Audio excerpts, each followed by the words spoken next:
그때 헤롯 왕이 손을 들어 교회 중에서 몇 사람을 해하려 하여 요한의 형제 야고보를 칼로 죽이니 유대인들이 이 일을 기뻐하는 것을 보고 베드로도 잡으려 할새 때는 무교절 기간이라. 잡음에 옥에 가두어 군인 넷씩인 내 패에게 맡겨 지키고 유월절 후에 백성 앞에 끌어내고자 하더라. 이에 베드로는 옥에 갇혔고 교회는 그를 위하여 간절히 하나님께 기도하더라. 헤롯이 잡아내려고 하는 그 전날 밤에 베드로가 두 군인 틈에서 두 쇠사슬에 매여 누워 자는데 파수꾼들이 문 밖에서 옥을 지키더니 호련히 주의 사자가 나타나매 옥중에 광채가 빛나며 또 베드로의 옆구리를 쳐 깨워 이르되 급히 일어나라 하니 쇠사슬이 그 손에서 벗어지더라. 천사가 이르되 띠를 띠고 신을 신으라 하거늘 베드로가 그대로 하나 천사가 또 그에게 이르되 요 옷을 입고 따라오라 한대 베드로가 나와서 따라갈새 천사가 하는 것이 생시인 줄 알지 못하고 환상을 보는가 하니라. 이에 첫째와 둘째 파수를 지나 시내로 통한 쇠문에 이르니 문이 저절로 열리는지라 나와서 한 거리를 지나매 천사가 곧 떠나더라. 이에 베드로가 정신이 들어 이르되 내가 이제야 참으로 주께서 그의 천사를 보내어 나를 헤롯의 손과 유대 백성의 모든 기대에서 벗어나게 하신 줄 알겠노라 하여 깨닫고 마가라 하는 요한의 어머니 마리아의 집에 가니 여러 사람이 거기에 모여 기도하고 있더라. 아멘. 네, 먼저 지난 2달간 병가로 우리 성도님들께 심려를 끼쳐서 죄송한 말씀을 먼저 드리고 또한 감사한 말씀도 드립니다. 배려해 주시고 기도해 주신 덕분에 우리 담임 목사님 또 모든 성도님들께 진심으로 감사한 말씀을 드립니다. 모두의 그 귀한 기도로 제가 이렇게 또 강건하게 돌아올 수가 있게 되었습니다. 그래서 오늘 제가 나누고자 하는 말씀은 제가 그렇게 병상에서 하나님의 은혜를 받은 것을 한번 서로 나누면 좋겠다고 생각해서 말씀을 준비해 보았습니다. 제가 아팠을 때 가장 힘든 것이 있었다면은 이제 통증보다도 사실은 두려움이라는 단어가 저에게는 가장 큰 어려움이었던 것 같습니다. 다시 나을 수 없을 것 같은 두려움. 사실 빨리 짧게 아프고 끝나는 것이 아니라 참 장기간 아픔 속에서는 이 아픔이 끝나지 않을 것 같은 그런 두려움이 있었습니다. 또 원래 이 자리로 올지 못할 것 같은 그런 두려움도 있었고요. 홀로 떨어져 있는 그런 외로움도 느낄 수가 있었고 그 외에 막연한 두려움들이 저를 사로잡고 있었습니다. 그러나 그런 마음이 들 때마다 무언가 알 수 없는 힘이 저를 살려내고 있다는 것을 저는 또한 체험할 수도 있었습니다. 그 시기를 지나고 지금 돌이켜보니까 그 힘은 바로 우리 충일교회 성도님들이 주시는 기도의 힘이라는 것을 깨닫게 되었습니다. 직접 보이진 않았지만 우리 많은 성도님들의 응원과 기도가 있었고 그것이 바로 우리 교회의 기능이었고 또 기도의 능력이라는 것을 깨닫게 되어서 오늘 본문의 주제는 기도라는 것을 주제로 말씀을 좀 나누려고 준비했습니다. 교회의 기도는 홀로 하는 것이 아니기에 큰 힘이 되는 것 같습니다. 제가 홀로 누워있는 것 같았지만 저는 절대 혼자 이렇게 씨름하지 않았던 것입니다. 이 기도는 우리가 드릴 때에 하나님을 통하여 다시 우리에게 돌아오는 것인데 개인에게 오는 것이 아니라 우리 모두에게 함께 임한다는 것이 큰 은혜가 되는 것입니다. 기도는 마치 농부가 씨앗을 뿌리는 것 같다라고 생각했습니다. 당장은 아무 일도 일어나지 않지만 당장은 나의 고통과 통증을 줄여주지 않지만 그것은 분명 큰 힘을 가지고 있는 것입니다. 훗날 열매를 맺기 위해 가장 놀라운 일이 바로 기도라고 하는 것이라는 것을 깨닫게 되었습니다. 기도는 우리가 가지고 있는 아주 놀라운 능력이라고 할 수 있는 것인데 역사 속에서 교회는 많은 고난 가운데서도 이 기도의 힘을 사용하여서 그 고난을 극복한 것을 우리는 볼 수 있습니다. 그리고 기도는 홀로 하는 것이 아니라 우리 모두가 함께 하는 것이기 때문에 이 시간 나온 우리는 혼자 나와 있는 것이 아니라 함께 나와 있는 것이기 때문에 이 시간에 하나님께서 우리 모두에게 그 은혜를 동일하게 주신다라는 것입니다. 하나님은 교회에 기도의 제목들을 주십니다. 어려운 제목들을 주시고 고난과 환난을 주십니다. 왜냐하면 기도라는 것은 교회의 사명이 되기 때문입니다. 기도할 것이 있기에 교회는 존재합니다. 그렇기 때문에 기도하지 않는 교회는 사실상 교회라고 부를 수 없는 것입니다. 초대교회 때 많은 고난이 있었지만 정말 또한 많은 부흥도 있었습니다. 그 이유는 모든 고난을 기도의 제목으로 삼았기 때문입니다. 오늘 본문에서도 교회에 큰 사건이 터지는 것을 보게 됩니다. 사도 야고보가 헤로도 왕에 의해서 칼로 죽임을 당하는 사건이 일어난 것입니다. 예수님의 승천 이후에 사도들의 존재는 교회의 아주 절대적인 영향을 끼치는 것이었고 영적 지도자들이고 기둥과 같은 존재들이었습니다. 아직 신약 성경이 나오기도 전이고 그 사도들의 말이 아니면 예수님이 누구인지조차 알지 못하는 것이 교회의 당시 상황이었습니다.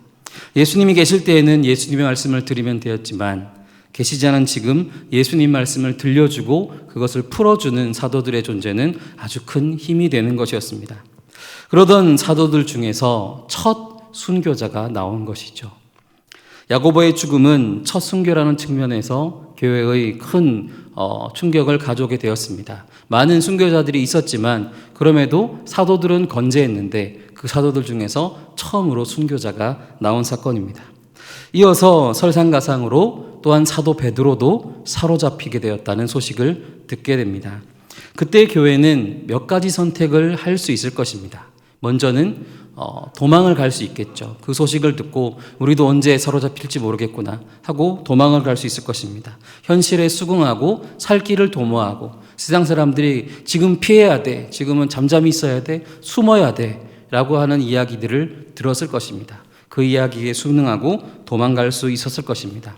예수님의 제자들도 예수님이 십자가에 달려 돌아가시고 나서 어떻게 하였습니까? 골방에 숨어서 몰래 그렇게 지내던 시절이 있었던 것입니다. 그리고 두 번째로 교회의 선택은 베드로를 살리기 위해 현실적으로 작전을 짜는 것이 될 수도 있었습니다. 베드로를 어떻게 하면 살릴 수 있을까? 그곳에 있는 군사들을 회유하거나 아니면 그곳에 첩보작전을 벌여서 그곳에 있는 베드로를 어떻게 하면 탈출시킬 수 있을 것인가 모여서 작전회의를 할 수도 있었을 것입니다. 그러나 교회는 첫 번째, 두 번째도 아닌 세 번째 방법을 선택하는데 바로 기도하는 것이었습니다. 오늘 본문 5절의 말씀인데요. 우리 5절 말씀 함께 읽겠습니다. 이에 베드로는 옥에 갇혔고 교회는 그를 위하여 간절히 하나님께 기도하더라. 아멘. 교회는 간절히 하나님께 기도를 드리는 것을 선택했습니다. 여기서 간절히라는 단어는 헬라어로 ektenes라는 단어인데요. 이 단어의 뜻은 쉬지 않고 열렬히라는 뜻이 있습니다. 그러니까 간절이라는 말은 그냥 한순간에 그냥 강한 염원을 들여서 기도한 것이 아니라 쉬지 않고 끊임없이 기도했다라는 뜻을 가지고 있습니다. 이 단어는 또한 누가복음에서도 나오는데요. 누가복음에 예수님께서 기도하실 때에 바로 이 단어가 등장합니다. 누가복음 22장 44절에 보면 이렇게 말씀합니다. 예수께서 힘쓰고 애써 더욱 간절히 기도하시니 땀이 땅에 떨어지는 핏방울 같이 되더라. 아멘.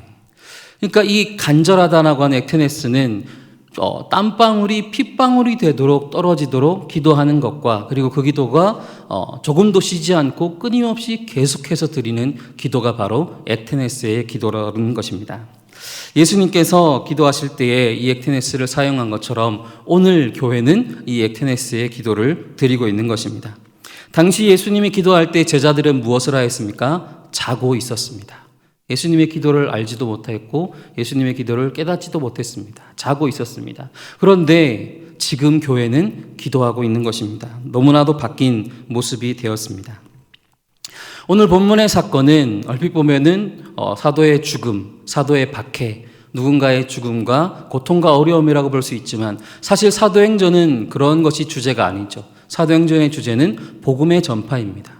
하나님의 놀라운 능력이 나타나는 것이 나오는 것이 바로 사도행전인 것입니다. 죽음과 박해는 슬픔과 고통을 뜻하는 것이지만 교회의 기도는 도리어 그것을 통하여서 하나님 나라의 확장을 불러온다는 것을 말씀 가운데 볼 수 있는 것입니다. 기도가 하나님께 올려지고 하나님은 그 기도에 분명히 응답하십니다. 베드로가 사로잡힌 날은 무교절이라고 표현하는데 그리고 무교절이 지나면 유월절이 다가옵니다. 6월절에는 아무것도 하지 말라는 말씀이 있기 때문에 6월절 다음 날 처형을 하기 위하여서 베드로를 감옥에 가둡니다. 베드로의 모습을 보면은, 상태를 보면 어떻습니까? 당시에 그 군병들이 16명이나 되는 군병들이 이 베드로를 지키고 있었고요. 베드로는 쇠사슬에 온몸이 묶여 있는 상태였습니다. 누가 봐도 도망치기가 절대로 힘든 것 같은 그런 상황이었던 것이죠. 그러나 천사가 나타난 날 밤에 베드로는 거기서 나오게 됩니다. 천사는 쇠사슬을 벗게 하고 군인들의 눈을 가리고 파수꾼의 눈을 흐리게 하고 옥문을 열어서 거리에 나와 자유를 누리게 하였습니다. 우리도 분명 하나님께서 주시는 기적의 때를 체험할 때가 있습니다. 혹은 그렇지 못할 때가 있습니다. 베드로는 풀려났지만 야고보는 순교했습니다. 이것이 무슨 차이가 있을까요? 차이는 없습니다. 교회는 결과를 가지고 기도하는 것이 아닙니다. 무언가 결과를 가지고 기도하는 것이 아니라 그 상황과 환경을 통하여 하나님의 뜻이 어떻게 이루어지는지를 우리가 발견하여 보고 하나님의 뜻이 온전하게 이루어지는 것을 목적으로 기도하는 것입니다. 이 놀라운 체험이 그렇지만 우리에게는 큰 힘이 되기도 합니다. 야고보는 죽었지만 베드로는 살아나게 됩니다. 그러면서 베드로를 바라보며 또한 우리는 위로와 큰 힘을 얻게 되기도 합니다. 이것이 우연히 일어난 것이 아니라 분명 교회가 기도했을 때 일어난 것은 분명한 사실입니다. 그리고 이것은 일회성으로 하는 기도가 아니라 당시의 교회의 모습은 어떻습니까? 끊임없이 기도합니다. 베드로가 풀려날 때까지 계속해서 기도하고 풀려나고 나서도 계속해서 기도하는 것을 볼 수 있는데 오늘 12절의 말씀에 그것이 나옵니다. 12절의 말씀 함께 읽겠습니다. 깨닫고 마가라 하는 요한의 어머니 마리아의 집에 가니 여러 사람이 거기에 모여 기도하고 있더라. 아멘. 여기 보면 그 교회의 기도가 베드로가 풀려나고 나서도 계속해서 진행되고 있는 것을 볼 수 있습니다. 페이스북 창시자인 유명한 마크 저커버그라는 사람이 있죠. 그 사람이 이런 말을 했습니다. 뜨거운 열정보다 중요한 것은 지속적인 열정이다 라는 말을 한 적이 있습니다. 페이스북이 만들어질 당시에 초기에는 이 저커버그는 단지 사람들과의 소통, 그 학생들과 그 하버드 대학생들과 원활한 소통을 위해서 작은 그룹을 만들기 위한 소통의 창구로 이 페이스북의 원형을 만들었을 뿐이었지만 그것을 끊임없이 계속해서 지속시켰기 때문에 오늘날 페이스북이라는 거대 기업이 될 수 있었습니다. 이처럼 기도는 지속적인 열정이 필요한 것입니다. 잠깐의 기도가 아니라 잠깐의 뜨거운 불을 받고 하는 기도가 아니라 끊임없이 지속적으로 나오는 기도가 필요한 것입니다. 또한 기도는 교회를 하나로 묶는 힘이 되기도 합니다. 우리가 기도할 때에 한 분 하나님이 그 기도를 들어주시는 것입니다. 우리는 각 처소에서 기도할 수 있습니다. 여기 나와서 기도할 수 있고 집에서 기도할 수 있고 산에 가서 기도할 수 있고 들에 나가서도 기도할 수 있습니다. 제가 어릴 때는 교회에서 산상기도회를 그렇게 많이 다녔던 것 같습니다. 그래서 학생회 시절에도 일주일에 토요일만 되면 무조건 기도원을 갔습니다. 그때 울산에 옆에 있던 양산에 감림산 기도원이라는 곳에 가서 그 기도원 옆에 산에 올라가는 길이 있었는데 그 산에 올라가서 무조건 나무 하나 잡고 기도해야 된다라고 하는 것을 훈련을 받아가지고 매주 토요일만 되면 가서 그 추운 날이건 더운 날이건 가리지 않고 가서 기도했던 기억이 있습니다. 그때 무슨 기도했는지 기억도 안 납니다. 뭘 어떻게 기도했는지 이렇게 기도하라고 가르쳐주지도 않았습니다. 그냥 무조건 산에 올라가서 나무 붙잡고 기도해라 라는 것이 다였습니다. 기도 제목을 주지도 않았고 어떻게 기도해야 되는지 알려주지도 않았어요. 근데 그렇게 가서 기도했을 때에 하나님이 큰 은혜를 주셨던 것을 많이 체험하게 되었습니다. 기도는 그렇게 하나님께 끊임없이 나아가는 자에게 주시는 놀라운 은혜가 되는 것입니다. 그렇게 흩어져서 기도하지만 최종 도착지는 어디입니까? 하나님입니다. 그렇기 때문에 우리는 각자 떨어져서 기도할 수 있지만 모두가 하나님께 기도하는 것이기 때문에 우리는 함께 기도하는 것이라고 하는 것입니다. 기도는 그렇기 때문에 우리가 홀로 외롭지 않게 합니다. 우리는 홀로 외롭지 않습니다. 내가 당하는 이 어려움과 고통은 홀로 당하는 것이 아닙니다. 우리가 기도할 때 그것은 우리가 함께 공유하는 것입니다. 교회는 공동체적인 마인드를 가지고 있는 것입니다. 개별적인 곳이 아닙니다. 내가 개인적으로 하나님께 신앙생활을 해야지 하지만 교회에 들어오는 순간 우리는 모두가 하나로 묶여 있다는 것입니다. 교회 공동체 안에 일어나는 모든 문제들은 우리의 문제들이 되고요. 교회 공동체 안에 일어나는 모든 실족과 어려움은 우리 모두의 실족과 어려움이 되는 것입니다. 저는 이번 2달 동안에 그런 것을 체험하였습니다. 병상에 누워 있으면서 저의 어려움이었지만 모두가 함께 느껴지는 어려움이었고, 저의 아픔이었지만 또 성도님들이 함께 느껴주는 아픔이었다는 것을 체험하게 되어서 너무나도 감사하고 너무나도 기쁜 시간이었습니다. 정말 힘들고 정말 어려운 순간과 시간들이었지만 또한 그 시간이 저에게 너무나도 값진 시간들이었습니다. 그래서 돌이켜보니까 정말 고난이라는 것이 감사의 제목이 되는구나. 우리가 기쁨과 즐거움과 감사의 열매만이 우리를 기쁘게 하는 것이 아니라 이렇게 슬프고 어렵고 힘든 시간과 그 순간에도 하나님은 감사의 제목을 주시는구나. 그것을 깨닫게 되었습니다. 그러면서 이 찬양의 가사가 떠올랐고 이런 고백을 하나님께 드렸습니다. 누군가 널 위하여 누군가 기도하네. 내가 홀로 마음이 외로워서 마음이 무너질 때 누군가 널 위해 기도하네. 누군가가 우리를 위해 기도하고 있는 것입니다. 나는 홀로 기도하는 것이 아니라 우리는 함께 기도하고 있는 것입니다. 기도가 있기에 우리는 희망이 있습니다. 교회는 살아날 수 있습니다. 기도를 받으시는 하나님이 살아계시기 때문입니다. 우리의 마음은 절망적이고 나는 죽은 것 같아도 나의 기도를 받으시는 분이 살아계시는 하나님이십니다. 나의 기도를 받으시는 분이 소망을 주시는 하나님이 되시기 때문에 우리는 기도를 담대히 드릴 수가 있는 것입니다. 어떻게 기도해야 됩니까? 빌립보서 2장 2절 말씀에 이렇게 말씀합니다. 마음을 같이하여 같은 사랑을 가지고 뜻을 합하여 한 마음을 품어 라고 말씀합니다. 우리는 기도할 때에 나의 기도 제목을 가지고 기도하지만 그것은 또한 우리가 한 마음과 한 뜻으로 하는 기도가 되는 것입니다. 다툼이 일어날 수 있습니까? 일어날 수 있습니다. 교회 안에 어려움이 있을 수 있습니까? 있을 수 있습니다. 교회 안에 시기와 질투가 일어날 수 있고 교회 안에 서로를 미워하는 마음들이 분명히 일어날 수 있습니다. 그렇지만 그 다툼은 단지 몇 명의 다툼이 아니라 교회의 모든 구성원들의 다툼이고 그 사람의 어려움은 그 사람 혼자만의 어려움이 아니라 우리 모두의 어려움과 힘듦이 되는 것입니다. 한 사람이 실족할 때에 그것은 우리 모두가 실족하는 것을 경험하는 것이고 한 사람이 한 영혼이 돌아올 때에 그것은 우리 모두가 기뻐하고 즐거워하는 천국의 잔치가 된다라는 것입니다. 각자의 자리에서 기도하지만 우리는 한 분 하나님을 섬기는 것입니다. 한 성령 안에서 나아가는 것입니다. 그렇기 때문에 우리의 마음이 얼마나 기쁘고 즐겁습니까? 우리는 서로 다른 말을 하고 다른 생활을 하고 다른 환경에 있고 가진 것도 서로 다르지만 내가 삶에 처한 환경도 서로 다르고 나의 가정의 형편도 서로 다르지만 어떤 이들은 부럽게 살고 있고 어떤 이들은 형편없게 살고 있다 할지라도 하지만 하나님은 한 분이십니다. 한 성령 안에서 우리는 모두가 하나가 되는 것입니다. 누구를 미워할 필요도 없고 누구를 시기할 필요도 없습니다. 우리는 무엇을 해야 합니까? 기도해야 합니다. 우리는 이 모든 환경과 상황 가운데서도 나를 사랑하신 그 주님 안에서 기도로 나아가야 하는 것입니다. 그렇게 동일한 은혜로 임하실 때 우리가 해야 될 일은 액테네스, 쉬지 않고 간절히 기도하는 것입니다. 우리에게 기도의 영이 부어져야 됩니다. 오늘 무슨 날입니까? 금요 기도회입니다.